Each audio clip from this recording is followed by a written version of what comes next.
Hi, welcome to Turquoise Skies. My name is Megan. I am the owner and founder of Turquoise Sky Custom Spirits.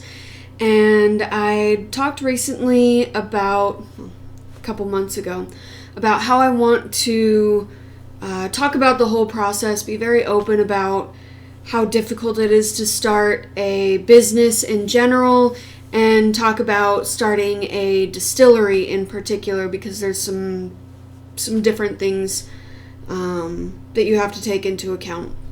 So I'm just going to start kind of right at the beginning of my journey, and I'm going to talk about step one, getting money.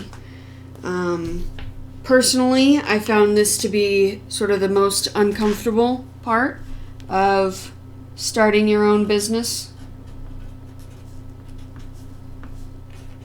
Get money. So, step one, get money. So, before I got the loan that we're using to start this, personally, I strongly recommend having a business plan, a fully thought out, in-depth, this answers all your questions business plan. Because there's mine. About yay big. It's not a ton, but what's in there matters. So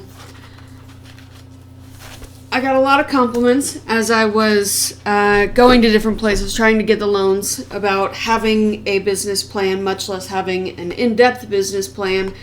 I guess there's a lot of people who just kind of wander in and they're like, God, you know what people love? Coffee.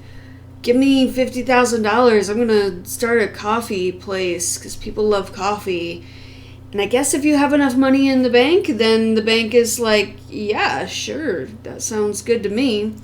But if you're like me and you haven't run a business before and you haven't owned a business and you don't have a bunch of money in the bank account, you're going to have a lot more to prove. You're going to have a lot more to be like, hey, look, I'm competent. I know what I'm doing. I've thought this through. It's not just like a off-the-hair idea. So pre-step one, have a business plan. It made me feel a lot more comfortable. It made my investors feel a lot more comfortable. And it made the bank feel a lot more comfortable. So in your step one, get money, there's a couple ways you can start. And I'm just going to go through all of them because I like to talk, and I'll tell you about the way that we ended up doing it.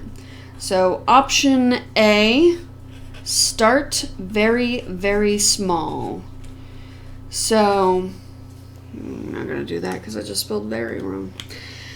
So option A, start really, really small. And I'm talking like cottage industry, you've got $1,000 to start this soap making business, so you could do it in your garage, you can do it in your fourth bedroom, your extra room, whatever you've got, and you can start a business that way. Now, obviously, the advantage is you don't need a loan, you don't need a bunch of capital. If it doesn't work out, you've probably made your money back just because you had such a small investment to begin with. You don't have to sell that much to recoup your costs and start being in the black instead of in the red. My only problems with this are, as for size, there's some businesses that you just can't start that small. And that's what I ran into a lot with the distillery. I would have the bankers would ask me like, well, do you really need all this money? Do you really need to start this big? Can't you start at home? And the answer is absolutely not. It is super illegal for me to start at home, to do anything at home, really. I have to have my full federal licensing before I ever order or touch a single piece of alcohol. Like, I can't even I can't even start working on samples, start working on recipes before I have that federal licensing. So the answer to that is no, because of the federal government, and also no, because of practical reasons. You don't have the space. It's not safe to start a distillery at home. And there's some industries like that. If you're starting a tech company, you're probably not going to be able to start with $1,000 in your house, because a good computer costs less than $1,000. Like, a good computer costs more than $1,000. So you're probably not going to be able to start that in your garage. You're not going to be able to go small. So if you cannot start that small and you have to have more money, you have to have more space, then your next best option is to just have a bunch of money, which personally I thought was a really dumb suggestion, but I did get quite a few people who were like, well, why don't you just keep working for a couple years and then you'll have the money, which isn't totally unreasonable. Except for just having $50,000 to put into a business is going to take me 20 years to save up that much money. And I think it's ridiculous to ask me to wait 20 years to have enough money to start a business that's going to make that much money for me in 2 or 3 years, like worst case scenario. So if you're like me and you think it's ridiculous to wait 20 years and God knows what happens to the market and the economy, when you have a great idea that can start right now, then obviously this option is not for you. Now, the next best option is to have people who love you, who have money, and then you can start your business without having the money in your bank account. And this was sort of the option I went with. I do have investors from my family who put in their money, and that was how we were able to get the minimum amount in order to get a loan, which is going to be the next option. So I'm sure everybody's heard, oh, I started my own small business, I just got a loan from my father, that kind of thing.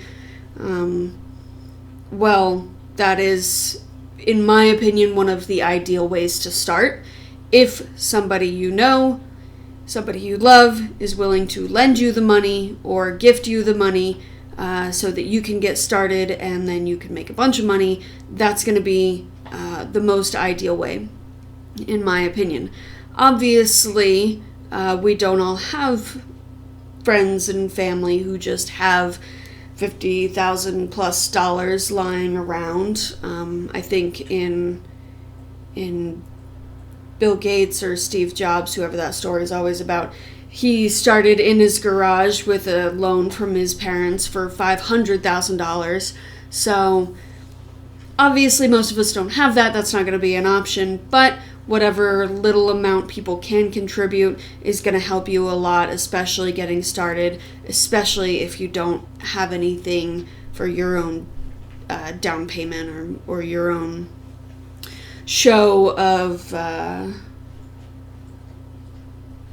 solidarity. They have a word for it. Basically, you're proving you have money. You're not just taking it all from the bank. So, if none of those are reasonable, which for the most part, none of those are very reasonable, you can do a combination of each and you can get a loan. Now, this is what we did. This was very obvious from the beginning. This is what we were going to have to do because my family doesn't have a bunch of money. I don't have a bunch of money. And even if they did have a bunch of money, I'm not very comfortable asking them to just give me all that money, and that's my parents' retirement, that's their lives. If something goes wrong, then I have now effectively barred them from retiring for another 15, 20 years, which is a dick move, in my opinion. So, getting a loan, how easy or difficult it is depends on how much money you have, obviously. Now, in my experience, right from the beginning, I was like, I'm going to get an SBA loan. That's the Small Business Association or something. And implied by the name, they're there to give small businesses loans, particularly those who are less likely to qualify from the larger banks who would, they look for a low risk option. The SBA is willing to go a little higher risk. Now, the way an SBA loan works is you go to your bank of choice and you give them all your information, and they are going to basically apply to the SBA for you. So they say, okay, I've got this person who wants a loan, and they're looking for a $50,000 loan. Well, the SBA is going to say, okay, we'll take on that.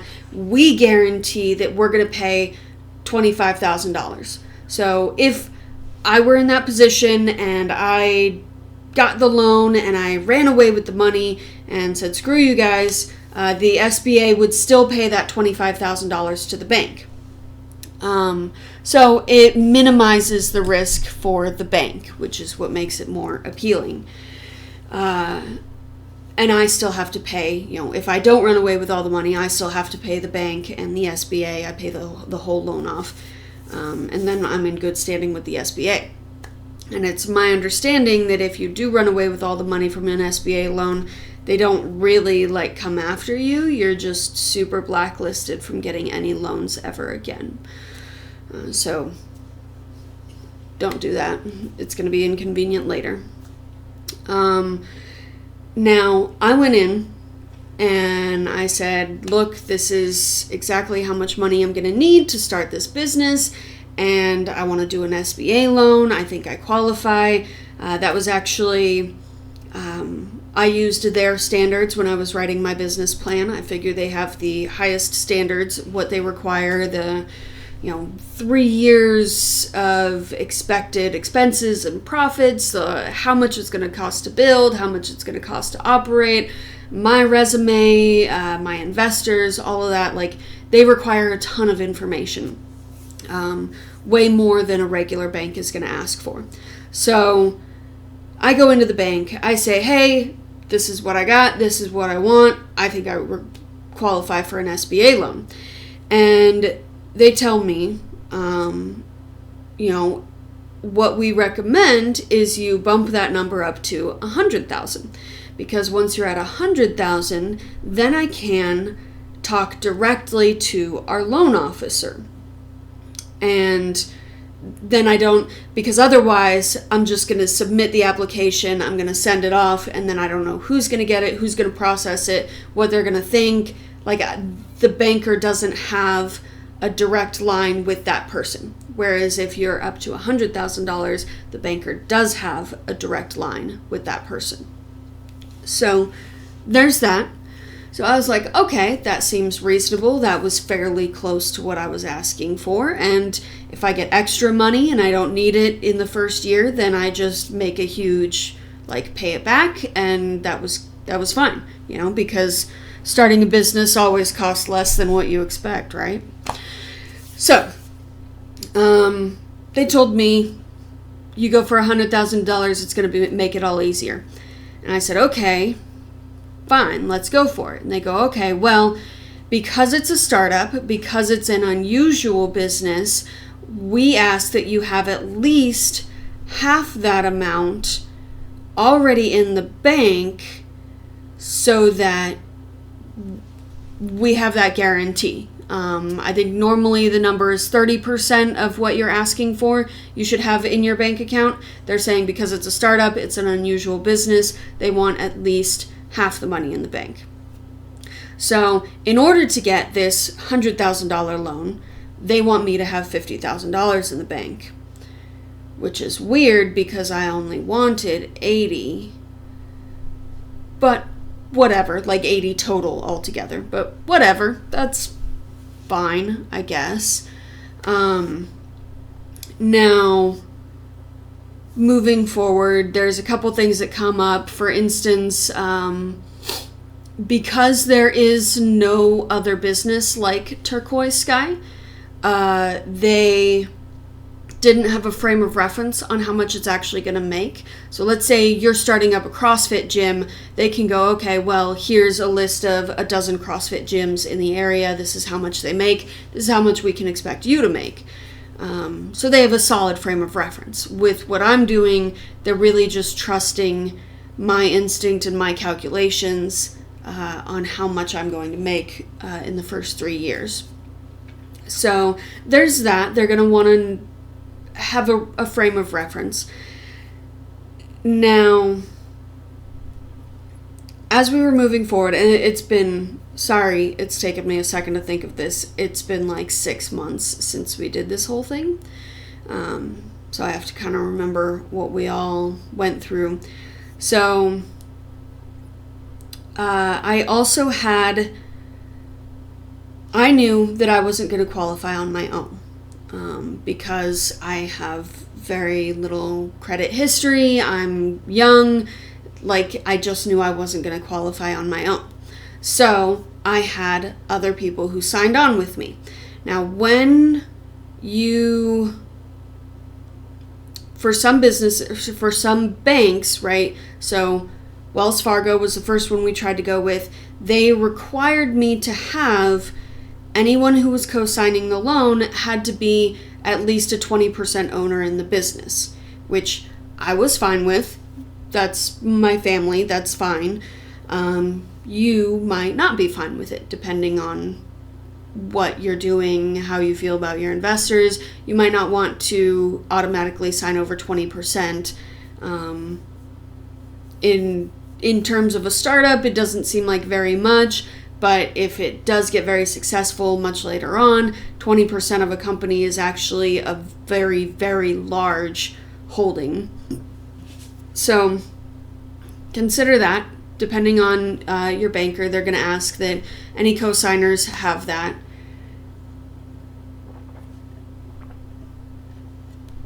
Oh God, I'm so thirsty. And the majority owner changes how they're going to treat it. So in my case, I'm the majority owner, and I had not the worst credit. I have good credit, but I have very little credit history. So as the majority owner with very little credit history, we were rejected by that major bank based on myself. And then even though my co-signer had great credit history, he would have gotten that loan by himself, no problem, no questions asked. Because he was the minority owner, he was only 20%, they said no, that doesn't work for us. So whatever, not going to discuss Wells Fargo, that's life. We got rejected. It was a frustrating experience, but when you're asking for that much money and you're in my position, you have to expect that kind of thing. So then we went to Chase Bank. And at Chase, they were a little more open about the whole situation. We again applied for the SBA loan, and they basically told us if you're asking for less than $100,000, it's not worth it for the large banks to deal with that loan. It's too small, and they just don't make enough profit on those smaller loans for how much work and effort an SBA loan is on their end. So that's basically what it came down to. They said, if you're not asking for $100,000, it's not worth it. We're probably going to reject it, not because of anything you guys are doing, but because we just don't want it. And they basically said, if you don't already have the amount you're asking for in the bank, then we're probably going to say no because it's not a very good bet. So in order to effectively, what I was told, right, I had $30,000. I wanted another $50,000. They said you have to ask for $100,000 and you have to have $100,000 in your bank in order to get the loan to start this $80,000 business. Not exactly a glowing situation for me.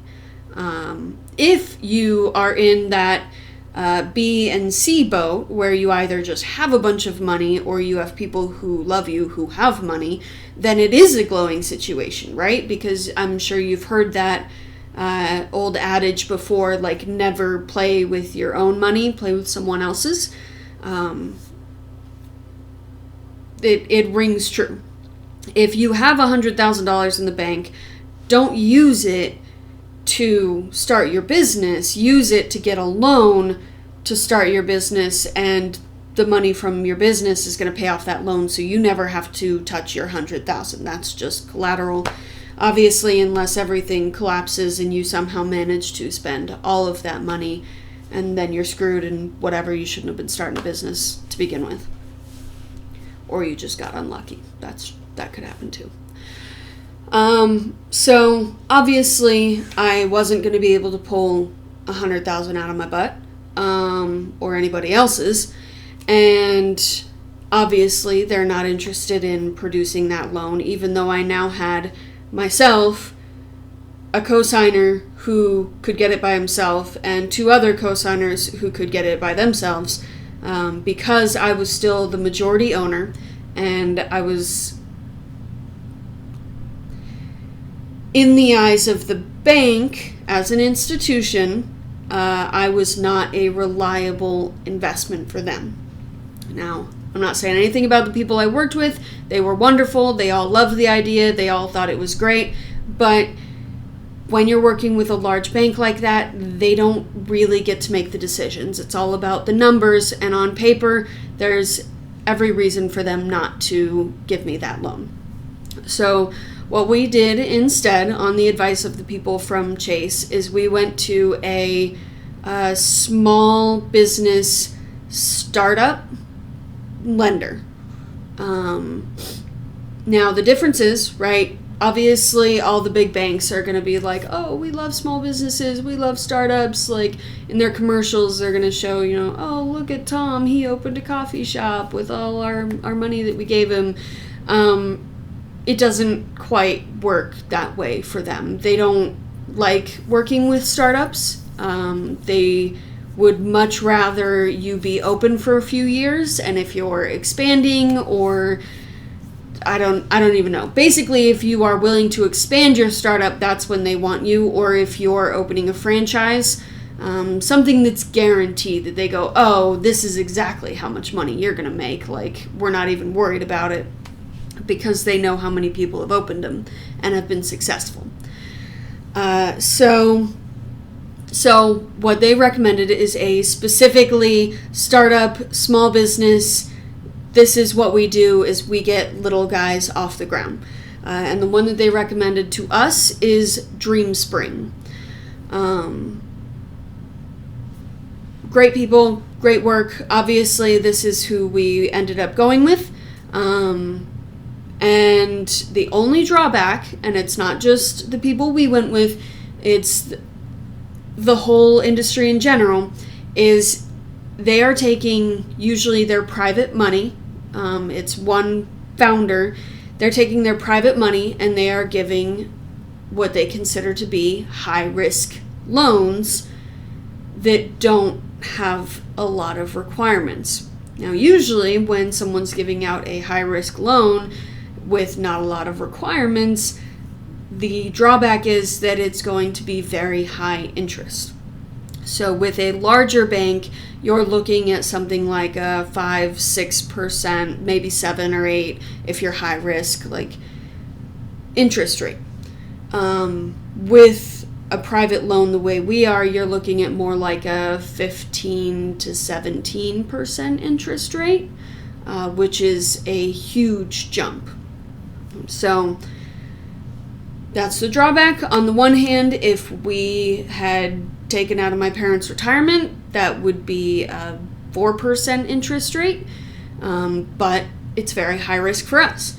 On the other hand, this is not super high risk. It's a regular loan,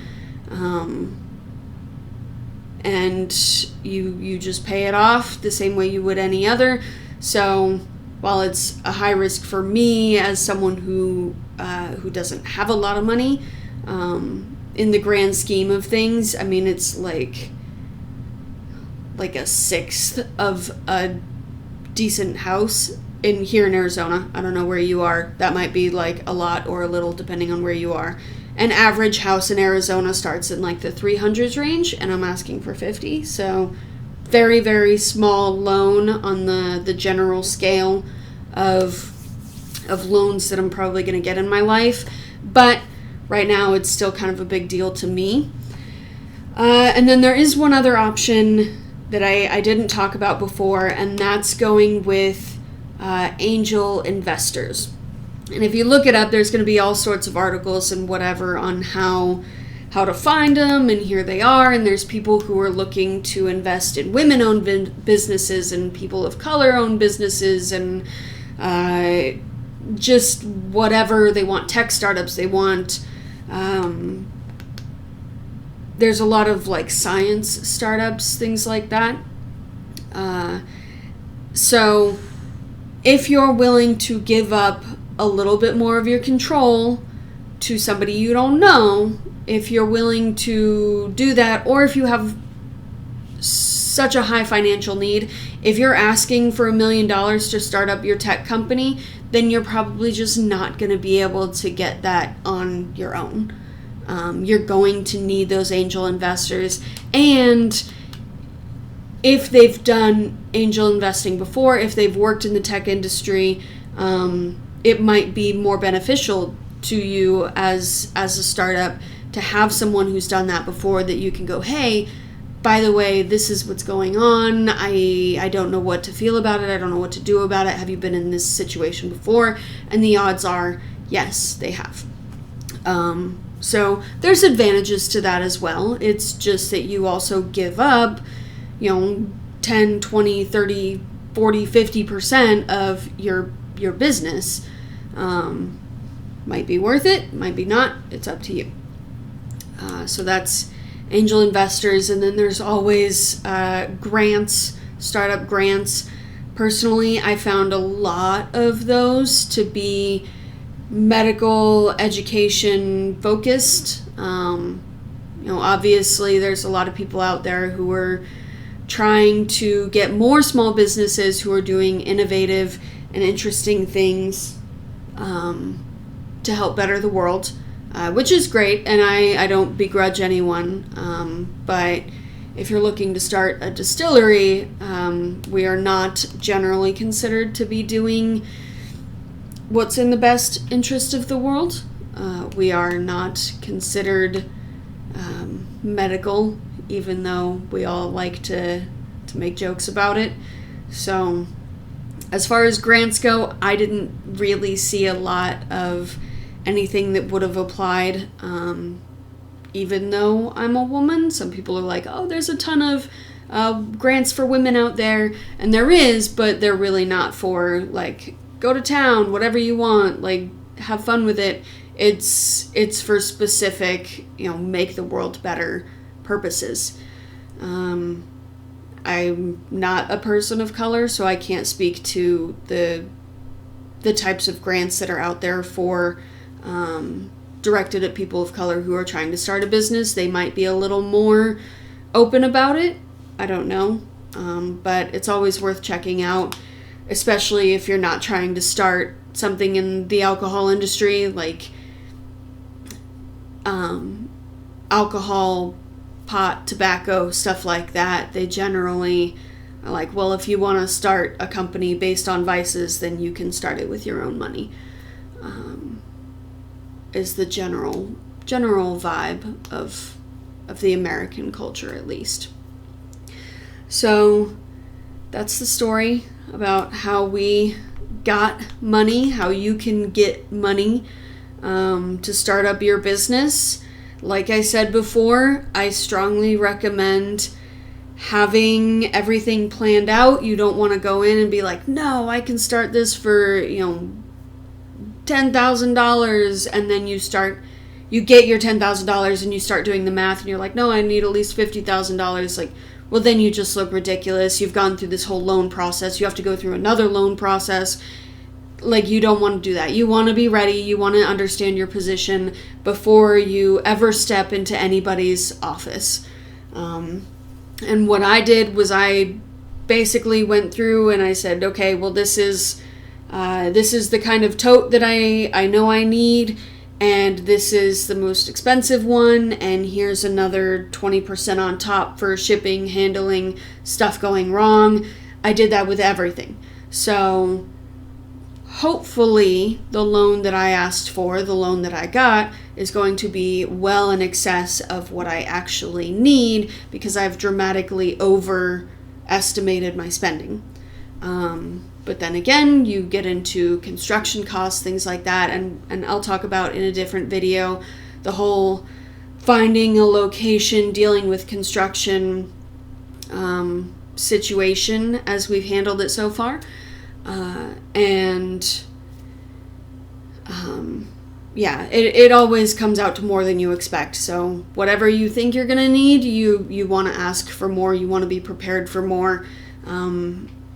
And if you don't think you can get more, you need to be ready to start looking for other investors, because it's not worth having the whole 100% of your business if you can never get your business off the ground. You might as well have your 80% and have an open business than the alternative. So that's my opinions, and thank you for watching, and thank you for listening. And if you want to support us for the next 3 to 4 months while we're continuing to get Turquoise Sky open, I would recommend hitting me up for Spirit Sirens products. These are our DIY infusion kits. They're actually a pretty good estimate on the kind of liquors and flavors that I'll be putting out once Turquoise Sky is open. But you make them at home. They're super easy, and if you put liquor in it, then it doesn't go bad. So you have your own DIY delicious liqueurs. So thank you for watching, and I'll talk at you again another time.